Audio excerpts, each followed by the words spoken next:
tanah suci. Lebih kurang seperti itu bahasanya Pak Ibu.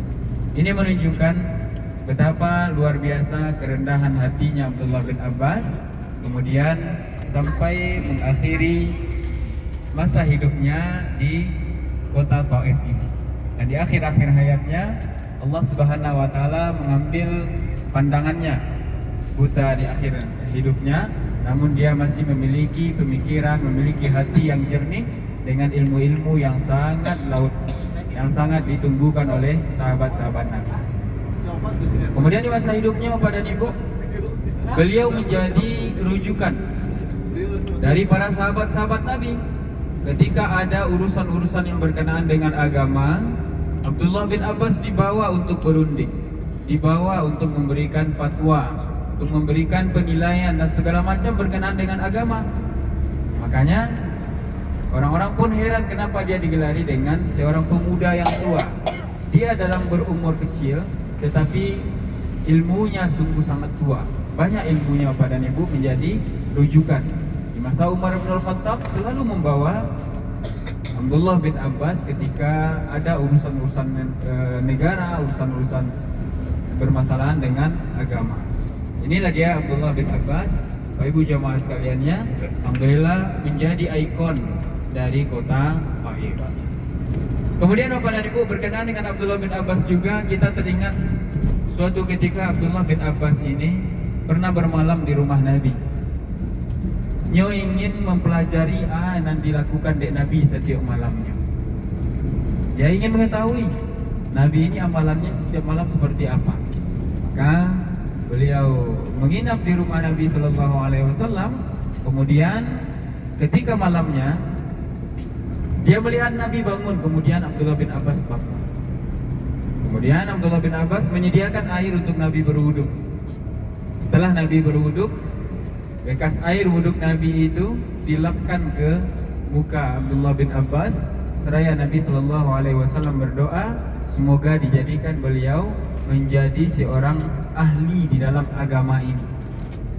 Dan terbukti doa Nabi itu, dia memahami hadis-hadis Nabi dan memahami Al-Quran dan bisa mentakwilkan dan terjemahan Quran, menjadi orang yang penterjemah Al-Quran kepada masyarakat, dan dikenallah dengan berbagai tafsir dan berbagai hadis-hadis yang diriwayatkan dari Abdullah ibnu Abbas. Kemudian Bapak dan Ibu, tidak sampai hanya di situ. Di malam hari itu Abdullah bin Abbas ketika berada di samping Nabi, nyomaliye Nabi itu sholat malam. Nabi sholat malam hari. Kemudian Abdullah bin Abbas masuk ke tempat Nabi dan ikut sholat bersama Nabi. Ikut sholat bersama Nabi dan bersamaan dengan Nabi Sallallahu Alaihi Wasallam melaksanakan sholat malam. Sebelum kita lanjutkan, Bapak Ibu silakan lihat di sebelah kanan kita ini. Kita melewatinya saja. Sebelah kanan ini ada sebuah masjid, namanya Masjid Ad-Das. Masjid Ad-Das. Itu kubahnya yang putih, Bu. Masjid Ad-Das. Bapak Ibu bisa lihat ke sebelah kanan. Bentar.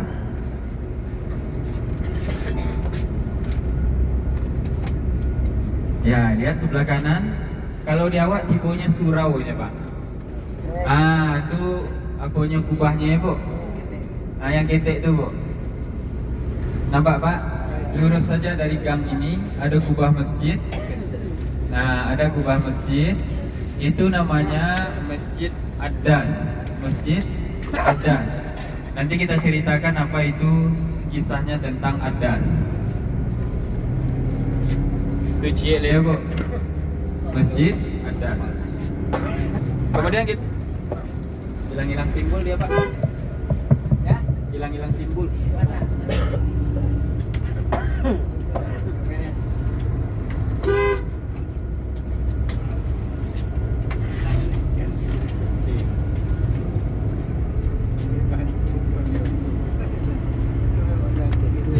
Baik, Bapak dan Ibu, kita lanjutkan tentang kisah Abdullah bin Abbas tadi.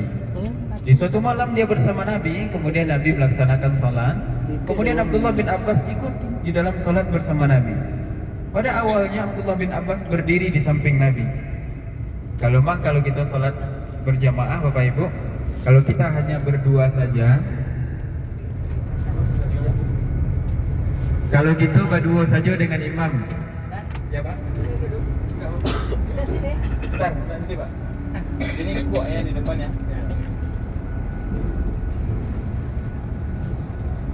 Pertama tadi Masjid Adas namanya ya Bu. Terus selanjutnya di Bengkulu namanya Masjid Kuah.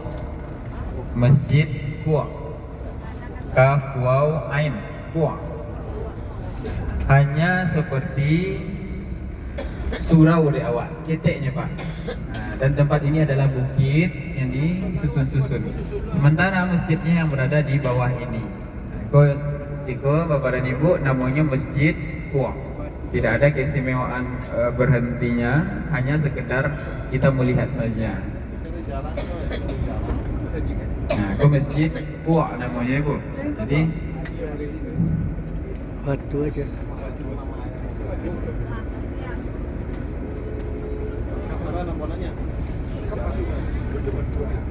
Nah, baik Bapak dan Ibu jemaah sekalian ya, kita lanjutkan. Jadi yang pertama tadi Masjid Adas, yaitu Masjid Kuah. Nanti sejarahnya berlanjut insya Allah kita sampaikan. Nah, kita lanjutkan Bapak Ibu tentang pertama kisah tentang Abdullah bin Abbas tadi. Jadi ketika beliau masuk sholat bersama Nabi, adabnya ketika kita sholat berjamaah hanya 2 orang saja, maka kita harus menempel dengan imam. Bukan imam di depan, kemudian kita di belakang. Kalau seperti ini sama seperti tidak berjamaah. Tetapi kalau seandainya 3 orang, maka imam di depan, yang berdua di belakang. Seperti itu. Fikihnya seperti itu. Tapi kalau kita hanya berdua dengan teman kita, maka Bapak dan Ibu kita sholat kemudian langsung menempel di samping imam. Mundur sedikit saja. Sedikit saja. Nggak perlu panjang. Nah, ini diantara tata cara ketika sholat berjamaah hanya 2 orang saja. Nah, ini dilakukan oleh Abdullah bin Abbas. Ketika masuk malam hari itu melaksanakan sholat malam, Abdullah bin Abbas menempel ke Nabi. Laksanakan sholat.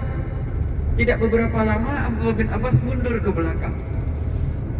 Mundur ke belakang kemudian ditarik kembali oleh Nabi untuk bersamanya di depan. Kemudian setelah itu mundur lagi Abdullah bin Abbas ke belakang. Dan setelah kejadian itu Nabi membiarkan dan Nabi tidak menariknya kembali ke depan. Setelah selesai sholat kemudian Nabi bertanya, kenapa engkau mundur ke belakang?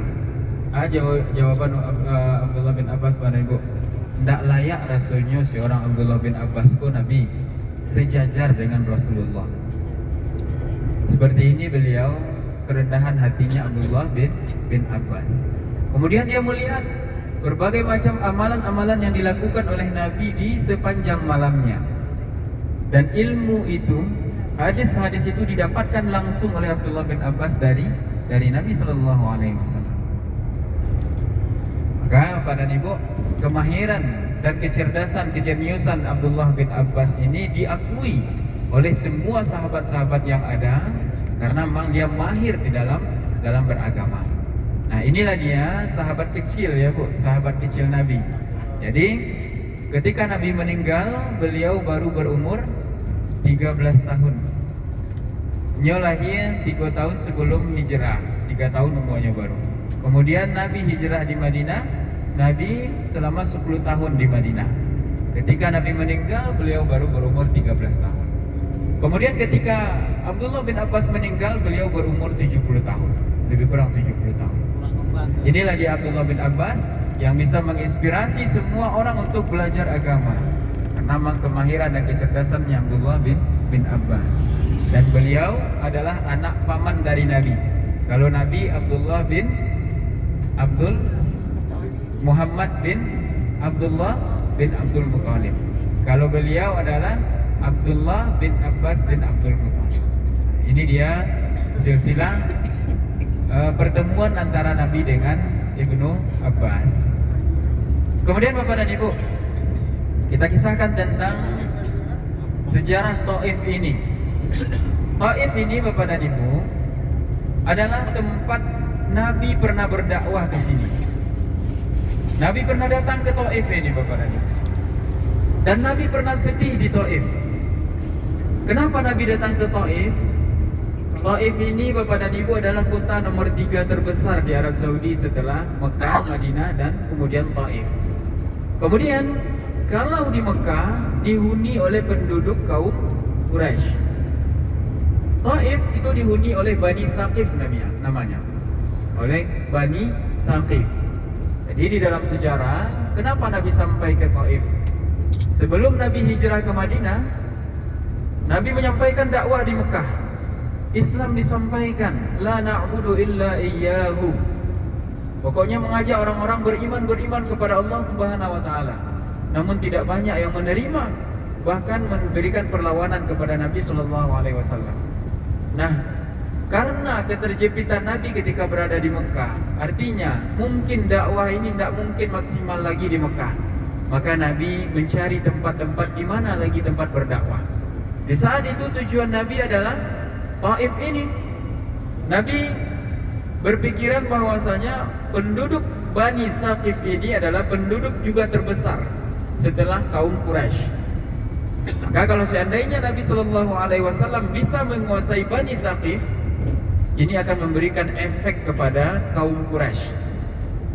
Kalau seandainya Bani Saqif, orang-orang dari Taif ini mampu Muslim, mampu masuk Islam dengan baik, ini akan memberikan cerminan efek besar kepada orang-orang Quraisy yang ada di Mekah. Oleh karena itu, Nabi mencoba untuk datang ke Taif ini. Nabi datang bersama Zaid bin Harithah. Datang ke Taif dengan tujuan mencari suaka pertama, dengan tujuan mengembangkan Islam juga ke Bani Saqif ini. Sementara Bapak dan Ibu, antara orang-orang Bani Saqif yang di Taif ini dengan kaum Quraisy yang ada di Mekah, mereka saling berlawanan. Berlawanan secara ekonomi, berlawanan secara keyakinan. Kalau orang-orang yang ada di suku Quraisy, mereka menyembah patung. Di Taif pun menyembah patung, tetapi patung tuhan-tuhan mereka itu berbeda. Kalau di Mekah, keluarga Quraisy mereka menyembah patung Hubal. Patung yang besar itu Hubal namanya. Kemudian kalau Bani Saqif yang ada di Taif, mereka menyembah patung namanya Lata. Antara Tuhan mereka ini berlawanan, berbeda keyakinan. Maka Bapak dan Ibu jemaah sekaliannya, datanglah Nabi ke Taif. Dan kalau kita bercerita tentang sejarah Nabi berada di Taif, kita sedih Bapak dan Ibu. Alih-alih Nabi mendapatkan perhatian dari bangsa Taif, memohon suaka ketika sedih hatinya ketika berada di Mekah dan datang ke Taif, bukan hanya perlindungan yang didapatkan oleh Nabi, melainkan Nabi mendapatkan perlawanan dan Nabi sampai dilempari oleh penduduk Taif. Ketika itu Nabi datang ke Taif, Nabi temui 3 pembesar suku Bani Saqif yang ada di Taif ini. Tujuannya adalah mengajak mereka untuk Islam. Diajaknya untuk masuk ke dalam Islam gua. Tapi anak tak jadi Bapak dan Ibu. Pembesar Bani Saqif itu malah mencimehkan Nabi, malah menyakiti Nabi, dan mereka menghasut para preman-premannya dan budak-budaknya, orang-orang bodohnya, untuk memusuhi Nabi, untuk melempari Nabi, dan untuk menyakiti Nabi. Ketika Nabi berada di Taif ini Bapak dan Ibu, preman-preman golongan Badui itu Bapak dan Ibu dilemparinya Nabi. Nabi sampai berdarah-darah ketika berada di Taif Bapak Ibu. Kemudian di saat itu Nabi dilindungi oleh Zaid bin Harithah.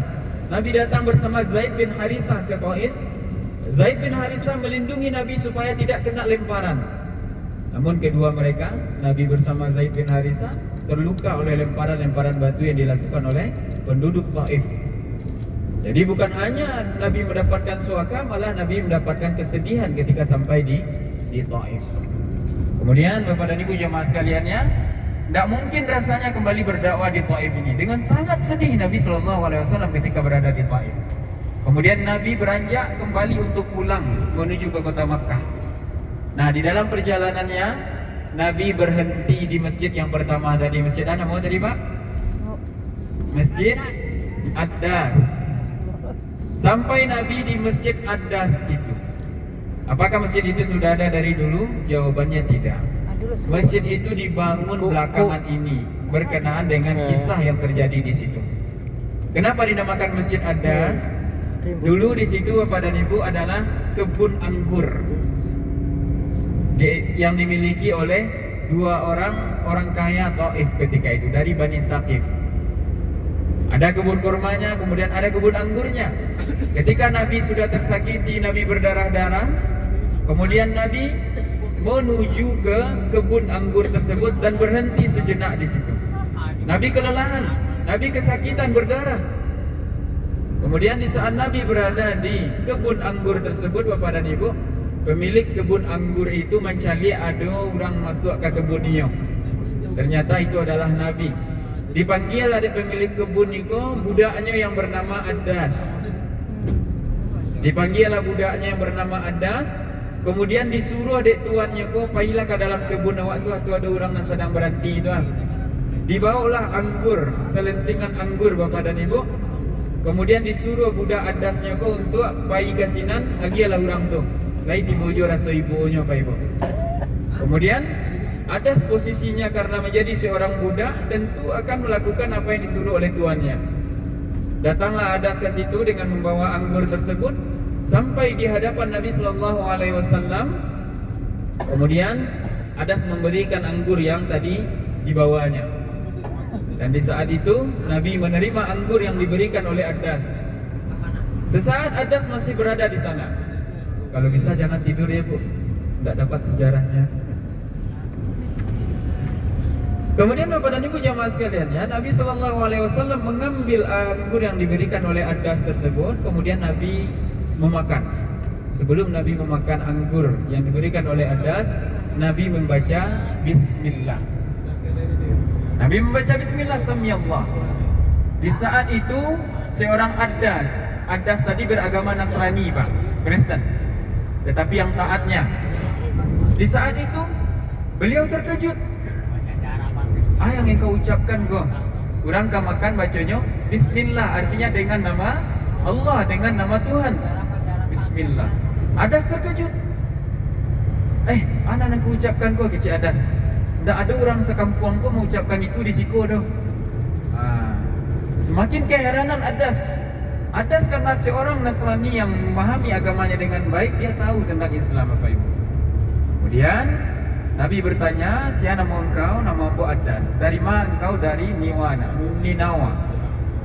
Kemudian Nabi Sallallahu Alaihi Wasallam mengatakan, oh kalau begitu engkau berasal dari kampung sahabat Ambo mah. Dari sahabat Ambo yang bernama Yunus, Nabi Yunus bin Matta. Berarti aku sekampung dengan beliau.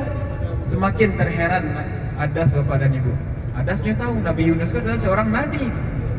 Kemudian Adas bertanya, bagaimana tahu engkau Yunus, Nabi Yunus? Kemudian Nabi Sallallahu Alaihi Wasallam menjawab, beliau adalah saudara aku, saudara sesama seorang Nabi. Saya adalah Muhammad Rasulullah. Di saat itu Bapak dan Ibu jamaah sekaliannya, Adas yang memahami agamanya dengan baik, sejarah dengan baik, langsung memeluk Nabi Sallallahu Alaihi Wasallam dan di saat itu menyatakan keislamannya.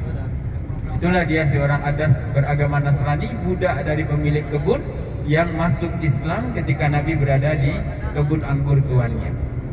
Nah inilah dia kisah yang berada di tempat tersebut. Sehingga di akhir-akhir ini Bapak dan Ibu dibuatlah semacam musola kecil 3x3 kalau tidak salahnya ukurannya Bapak dan Ibu. Kemudian diabadikan dengan nama Masjid Adas karena dulu di situ terjadi kisah tentang Adas. Ini yang pertama. Kemudian yang kedua Bapak dan Ibu, Masjid Quwa tadi kita sambung aja langsung ke Masjid Quwa. Masjid ini adalah masjid Nabi pernah berhenti di tepi gunung itu. Nabi juga kelelahan, Nabi berhenti di tepi gunung itu Bapak dan Ibu. Nabi sempat tertidur di atas batu di tepi gunung tersebut. Kemudian Nabi meletakkan kepalanya di atas sikunya seperti ini. Nabi tidur, kemudian sikunya ini berada di atas batu. Dan Allah Subhanahu wa Ta'ala memuliakan para nabinya dan rasulnya. Ketika Nabi tertidur, batu yang tadi terletak di bawah siku Nabi Sallallahu Alaihi Wasallam melunak seperti bantal. Ketika Nabi bangun, tinggallah jejak siku Nabi di situ. Maka itulah dinamakan dengan Masjid Quwa. Nama Namakan tempat itu dengan Masjid Buah. Kemudian di saat Nabi berada di situ juga pada Ibu, ada batu gadang yang jatuh. Kemudian Allah pelihara nabinya tidak mengenai Nabi sallallahu alaihi wasallam. Nah, inilah di antara tempat-tempat yang dilewati oleh Nabi sallallahu alaihi wasallam ketika Nabi berada di Taif. Kemudian Bapak dan Ibu, Nabi balik lihat. Balik Nabi dari Taif kepada Ibu, karena tidak mungkin semua orang-orang Taif sudah terkompori oleh para pemimpin-pemimpinnya untuk memusuhi Nabi. Bapak Ibu silakan lihat sebelah kiri ini. Nah, ini semacam waterboom, semacam tempat-tempat wisata yang dikunjungi oleh orang-orang Arab di setiap musim panasnya, Bu. Kalau musim panasnya banyak kemari, Bu. Dan ini adalah villa-villa. Villa-villa yang ditempati, kemudian tempat mereka berwisata, menghilangkan kepenatan di saat liburan.